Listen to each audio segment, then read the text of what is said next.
Okay, this is category 3 of the large biological molecules, proteins.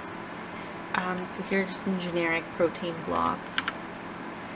So proteins are super interesting. They are polymers made of monomers. But proteins do all kinds of different things, and so they're super important for your cells. As we go throughout the whole course, we're going to talk a lot about proteins and all the different things that they do for all kinds of purposes. So proteins, if you were to add them all up, like if you took a cell and you broke it down into the different big molecules, proteins account for more than 50% of the dry mass of most cells. So they make up like 50% of your cells. And that's because they just do so many different things in your cell. So there are some proteins that speed up reactions, enzymes. And then there are other protein functions as well. So defense, storage, transport, cellular communication, movement, structural support. Proteins do all this stuff. So yeah, what do proteins do? All kinds of things. So I will break down, some of them to show examples. So in this panel, the top left, some proteins are hormones. So hormones help coordinate an organism's activities. So for example, insulin is a hormone that's secreted by the pancreas. Cells in the pancreas make this protein called insulin and then sends it around. And then insulin causes other tissues to take up glucose, and this helps regulate blood sugar so that the sugar is not just like roaming around in the blood. If it gets taken into cells, then that's lowering or reducing, regulating blood sugar. So yeah, in this little picture, the little green circles are glucose molecules, blood sugar. If insulin's secreted, this causes tissues to take up the glucose and it's not roaming around in the blood, so now it's normal blood sugar. And another example in this top right panel, some proteins are receptors. So when cells want to communicate to each other, they can send molecules outside of one cell. It kind of crosses this little space and then goes to the next cell. But the next cell needs something to be able to receive that protein. And so it's usually another protein that functions as like a receptor. So kind of like how you have there's Wi-Fi and you have like a Wi-Fi receiver. You need that to be able to receive this message coming in. So yeah, if a cell sends out a message, there needs to be a receptor to be able to respond to that chemical message or stimulus. So receptors will be built into the membrane and then detect those signaling molecules. They get received, and then it'll kind of continue the message inside this cell. Another example in the bottom left are contractile and motor proteins. So some proteins help with movement. So in your muscles, there are motor proteins that are responsible for the contraction of muscles. So this is muscle tissue. And there are muscle proteins called actin and some called myosin, and some these little feet literally walk along and then pull and contract, and that's how your muscles contract, is through these proteins, motor proteins that kind of move. Another kind of protein can do structural stuff. So structural proteins, for example, keratin, the protein in your hair that make up your hair. Keratin also makes up horns, feathers, and other skin appendages. So that's a kind of protein that provides a structure, makes up a structure. Some insects and spiders use silk fibers to make their cocoons and webs, so that's a structural job. Or another example is collagen and elastin. These are proteins, and they help provide like a fibery framework in animal connective tissues. So that's another example of something else they can do, structural proteins. And so the next slide is going to show even more examples, because it just says they do so many different things. So some proteins can be enzymes. So enzymes can help speed up certain chemical reactions, kind of as mentioned at the very beginning of the lecture. Some enzymes are in charge of speeding up the reactions to build polymers. Or for this example, digestive enzymes that break down food molecules. So in this case, it's doing hydrolysis to break down the bonds in food molecules and put them back into monomers. There are defensive proteins, so for example, antibodies in the immune system help like mark and inactivate invading things like viruses and bacteria, and then mark them for destruction. Storage proteins can store amino acids. Transport proteins can help transport molecules either into or out of the cell. So yeah, as we continue, you'll learn more and more about everything that they do. So to touch back on enzymes. So enzymes are proteins that act as catalysts and speed up chemical reactions. Enzymes can perform their functions repeatedly, functioning as workhorses that like carry out the processes of life, because for every reaction in your body there's doing all kinds of metabolism and things like that, and so enzymes perform all these different things to help speed up different chemical reactions.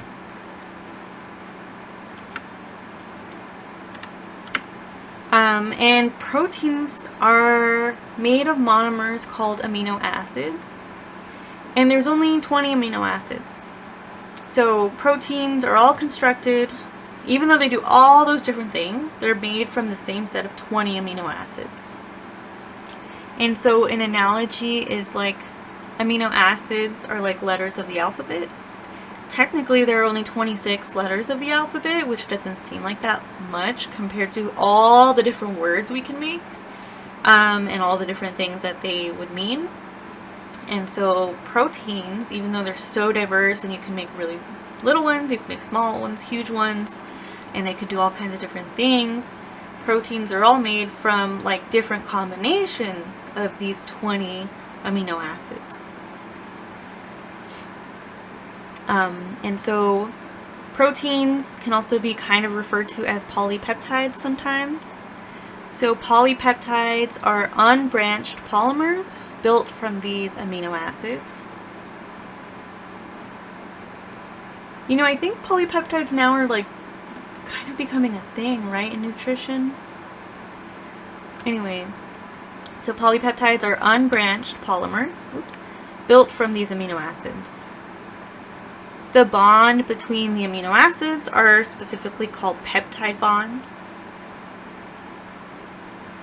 And a protein, like a fully formed functional protein, is a biologically functional molecule that consists of one or more polypeptides.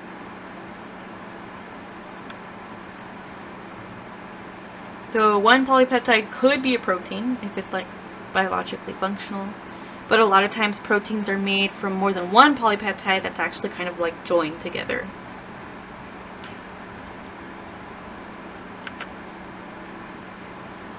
So again, the amino acids are monomers, and amino acids are organic molecules, so again, remember, made with carbon.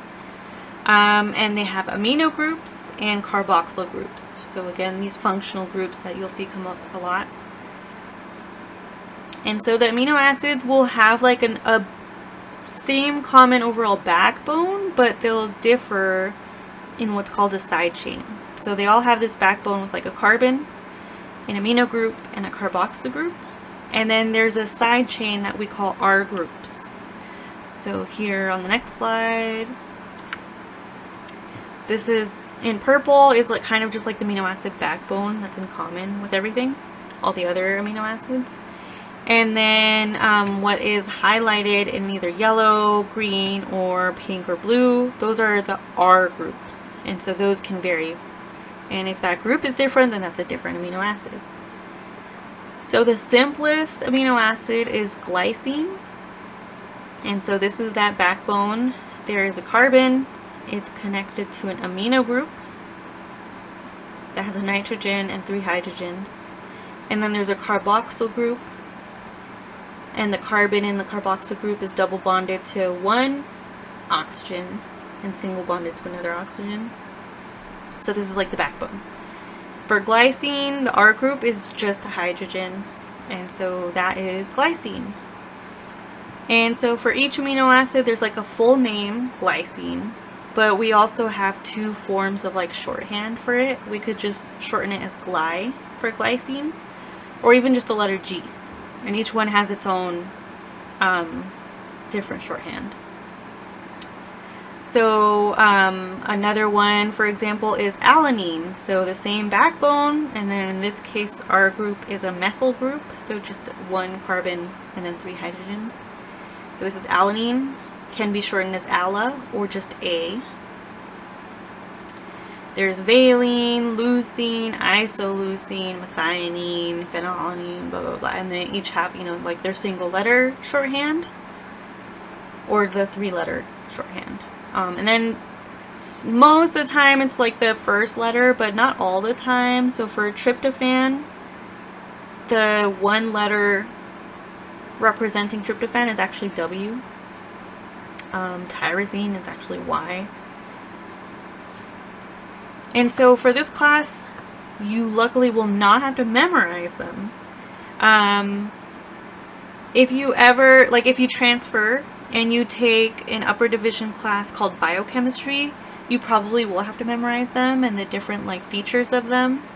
But luckily not for this class. So I'll point out, you know, these features, but you don't have to memorize every one. You don't have to remember how to draw them. That's a problem for future you. But just so you know, now you have a preview. And so remember, functional groups can have different properties. Some are polar, some are non-polar. So all of these that have the R groups shown in yellow have non-polar side chains or hydrophobic. And then all of these shown in green have polar side chains, and so they're hydrophilic. Some of them are acidic because they're negatively charged.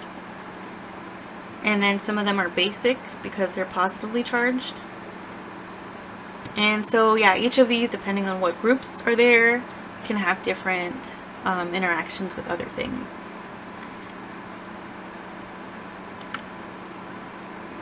So again, amino acids are linked together to each other by covalent bonds called peptide bonds. A polypeptide, again, is a polymer of amino acids, and then a protein can be 1 or more polypeptides coming together to be like functionally active. And these polypeptides can range from just a few monomers to more than 1,000 monomers. So again, this is why they're called macromolecules. Just one monomer is already kind of a complex molecule, but if you're linking thousands of them, these are pretty large molecules. And so that could make up one polypeptide, and then a protein can be multiple polypeptides coming together.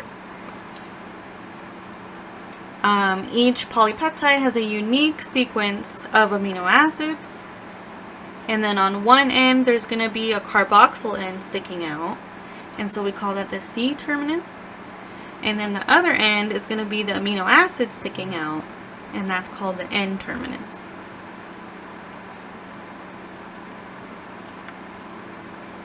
So this is a figure showing, connecting one amino acid to the next amino acid. So if these two are already bound together by a peptide bond, and here you're trying to add another one, again, you're doing a dehydration reaction where a molecule of water is coming out of this molecule. And then that's how you make a new peptide bond. And so on this end of this short polypeptide, there's an amino acid sticking out. So this is called the N terminus because there's a nitrogen. And then on this end, there's going to be the carboxyl sticking out, and so this is called the C terminus. And that's how you build polypeptides, just by sticking on more and more. And so that sequence of the amino acids that are put there in place are what determine the protein's overall 3D structure. Because they're so long, they're going to have a lot of different shape changes throughout the whole molecule. So a fully functional protein is usually made of one or more polypeptides twisted, folded, and coiled into a very unique shape.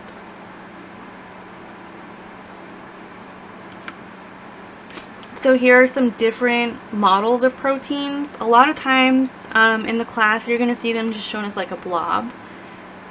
But remember, they're huge and they're made of so many different amino acids and molecules. Those are just simple models. So here are some more structural models. There's the space filling model that shows, all the different atoms coming together. There is a ribbon model to kind of show the bigger picture of how certain chains look or kind of shaped. So some parts are going to be kind of straight, some are going to be kind of like helix, twisty, curly. Sometimes we'll show it as like a wireframe model. And then, so again, that's really complex. So we usually show pretty simplified diagrams of proteins to show it more simply in its own context. So when you see in a cell, you might see proteins that are kind of transparent so that you can also see inside. So you see like the general big picture of the shape and then also some specifics on its side. Sometimes you won't really need those details, and so you'll just see like a big blob. Sometimes we want to show them to help show how they interact with other molecules. So for example, enzymes, you might see like this with a certain shape so that these two molecules fit perfectly inside it, and that kind of helps demonstrate the concept of how some molecules do fit perfectly well inside like other molecules. So this simple shape here shows a generic enzyme and kind of just focuses on showing enzyme action. And then sometimes if we really just want to get the point across, like here's a protein getting sent as a message to another cell, then we'll just show it as a dot, like this for insulin. So yeah, we're going to show proteins all kinds of ways throughout the book, but just remember, it's very complex.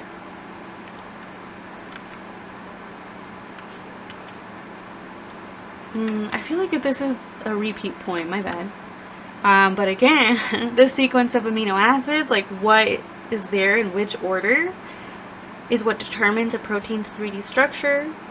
That structure is going to determine how it works, like what it can do, based on how it's made and how it looks. And the function of a protein usually depends on its ability to recognize and bind to some other molecule, especially enzymes. And so proteins can be enormous. And so there are 3 different kind of levels of protein structure. So if we zoom all the way in to just the sequence of amino acids, that's called the primary structure. A protein's unique sequence of amino acids. The secondary structure, as you're like looking at this longer chain, is how it kind of coils and folds. I'm going to show pictures. And then if you zoom a little bit more out, the tertiary structure is how the different side chains and R groups interact with each other. Because remember, some are polar, some are non-polar, some are acidic, some are basic. So how can they interact with each other? And then lastly, zoomed the most out, is the quaternary structure. So if there's a protein that has multiple polypeptide chains, how they come together.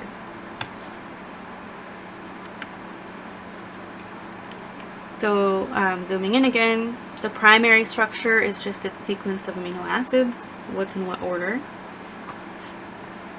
Again, if we compare the amino acids to like letters in a word, the primary structure is like the order of the letters in a long word.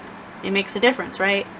If you were to throw just a bunch of random letters, it doesn't mean anything, but depending on what order the letters are in, it can mean all kinds of things.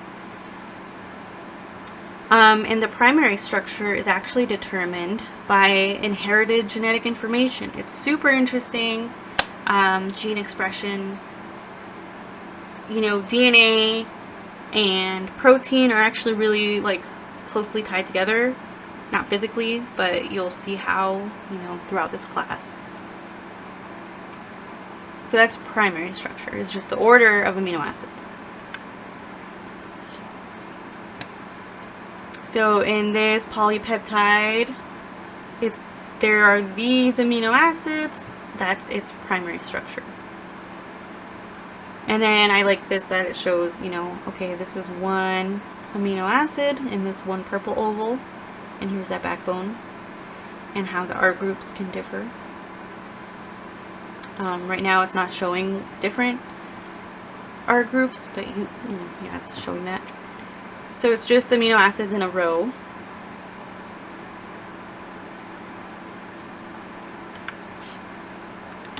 Again, if we zoom out, the way that it coils and folds, kind of as shown in that picture, makes up the secondary structure.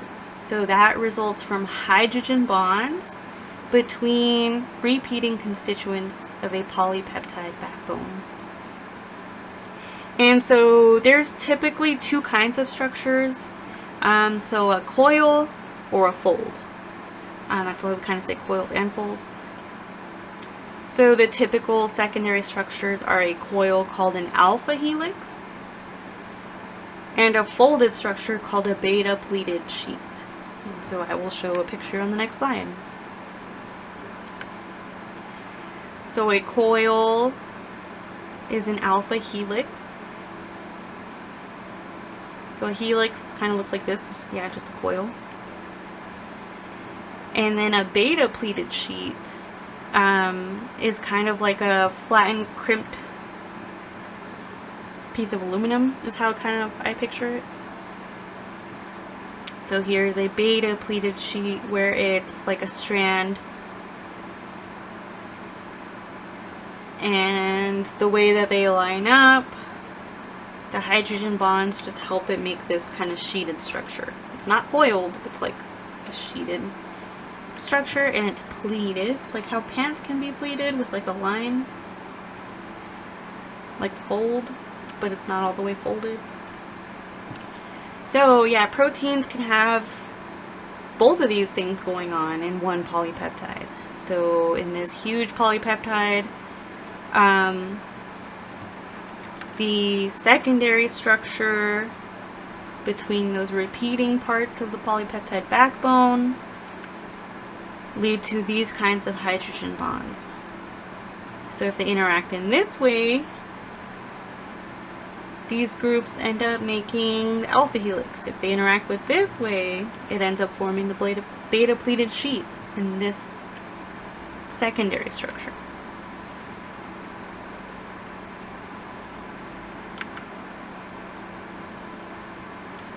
The tertiary structure is the overall shape of a polypeptide, including those, like, so a big picture shape with the different areas of like beta pleated sheets and alpha helices.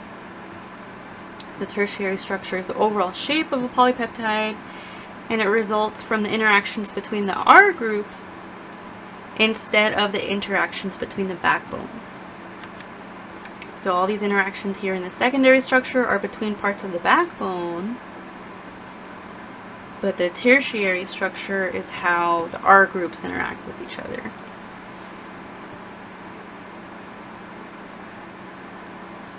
So this is the bigger picture.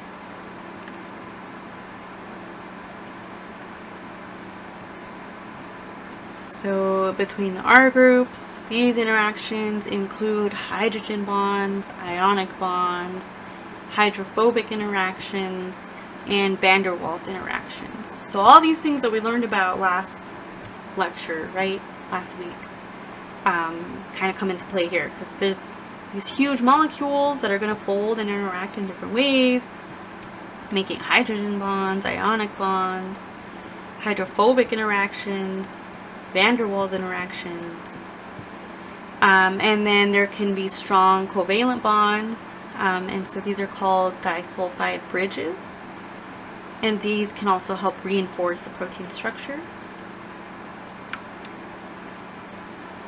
So here's kind of how this purple ribbon is kind of just shorthand for that backbone that's common in all the amino acids. And then here are different R groups sticking out and interacting with each other. So there could be hydrogen bonds with each other. There can be hydrophobic interactions with each other. So that these two parts that are hydrophobic want to interact and not be with everything else.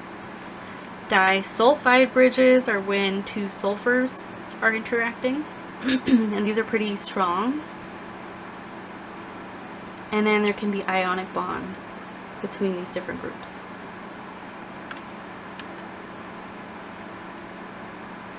So this is what's kind of applied here in this tertiary structure. And then lastly is the most zoomed out, the quaternary structure. How two or more polypeptide chains can form one huge macromolecule. So for example, collagen is actually 3 polypeptides that is coiled together like a rope. You might have noticed that in that figure.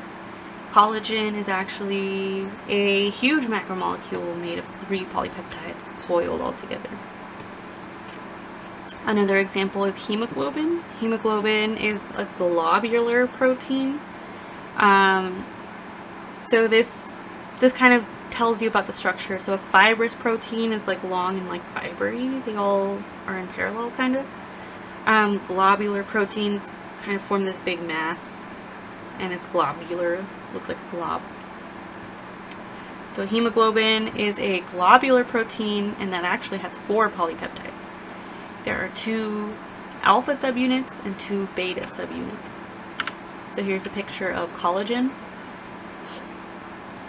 So 3 of them together, and that makes the full quaternary structure of this protein, collagen.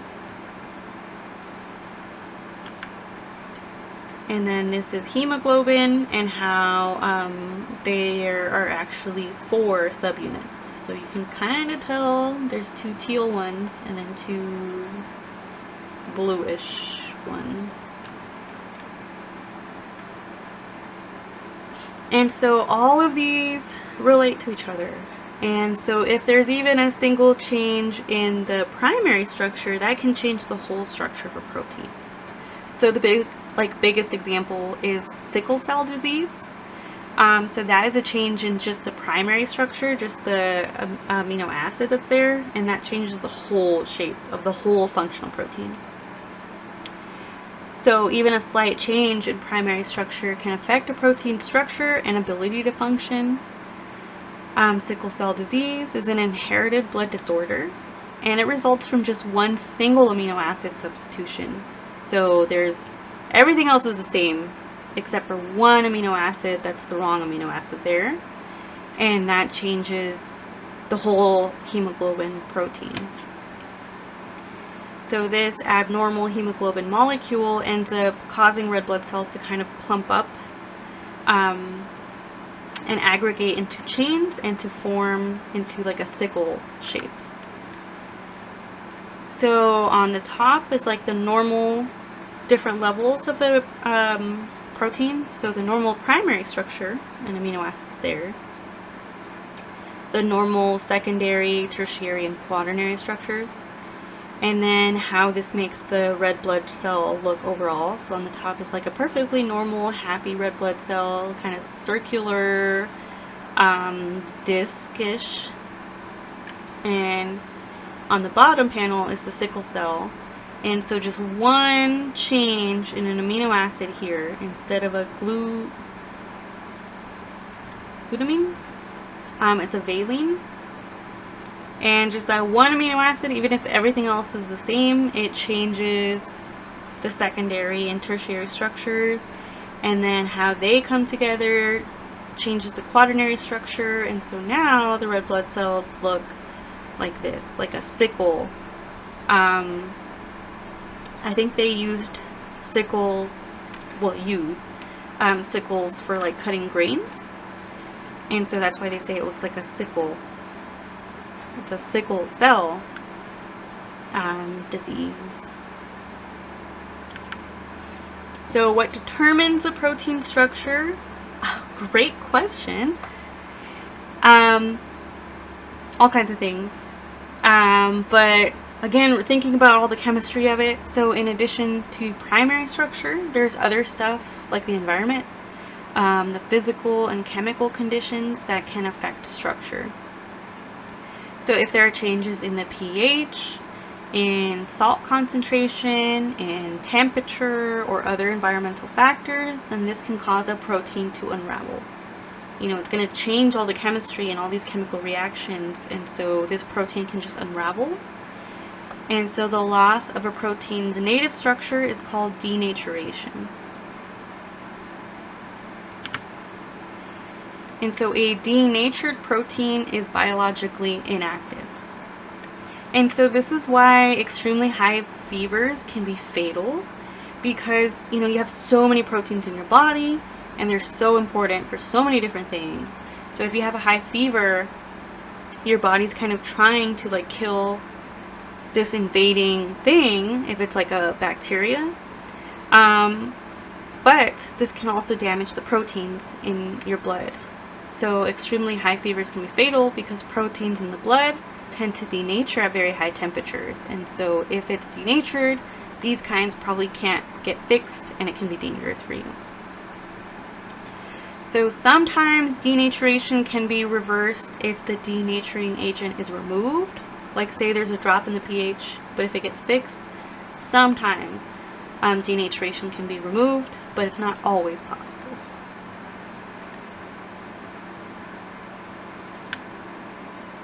And so this is kind of just a picture of like a normal protein and its normal shape. If it's denatured, it disrupts the normal shape, and sometimes it could be renatured. One example that I always thought was interesting is hair. So again, hair is made of keratin, and keratin is a protein. And so your hair can be denatured, like if your hair is naturally wavy or curly and you use heat to straighten it, you're literally denaturing your hair. You're changing the structure, so kind of like this. But that kind of denaturation is reversible. Your hair, usually after you wash it and take care of it, you know, it can be renatured, unless you super damage it, you know. So yeah, that's an example. Another example, I don't know if it's in this book or it's the OpenStax book, I think, but when you're cooking eggs, you crack open an egg and you put it into a bowl and it's liquid, and then you start cooking it, the heat, you're denaturing it, and it's like going into a different form. And in that case, there's no way to renature it back to the liquid form unless you blend it, but it's still not the same, right? So, yeah. Yeah. And so it can be hard to predict how a protein structure is going to be if you only know its primary structure. So say you're given just like an amino acid sequence, the primary structure, you might not know how it's going to actually end up folding. Most proteins probably go through several stages on their way to becoming like a stable structure. And yeah, proteins in your body are really important. And some examples of diseases such as Alzheimer's, Parkinson's, and mad cow disease are associated with misfolded proteins. So again, kind of just goes to show like how important proteins are. So scientists can try to use this technique called X-ray crystallography to help determine a protein structure. Say there's a protein that we're interested in for something, for example, maybe like in Alzheimer's disease. So if we want to study the protein structure, we can use this technique called X-ray crystallography. And you kind of like shoot X-rays at this thing, and then the way it bounces off shows you about the structure. Another method is called nuclear magnetic resonance spectroscopy, or NMR spectroscopy. So if you take organic chemistry, you might learn more about this. And in this case, it doesn't require the protein to be crystallized before you can do this technique. So you learn a little bit better about the normal structure. And then there's also a whole field called bioinformatics. And that's another approach to help kind of predict protein structure from the amino acid sequences. So here's an example of X-ray crystallography. You have to kind of prepare this protein in a crystal, literally. And then through this technique, you basically shoot X-rays at this crystal, and how it bounces off and scatters tells you about the structure. Okay, so this is big picture proteins. So the protein monomers are amino acids. This is that backbone, the amino group, the carbon in the middle, and then the carboxyl group, and then the R group. That can be different. And again, proteins can do all kinds of different things and have all kinds of different functions.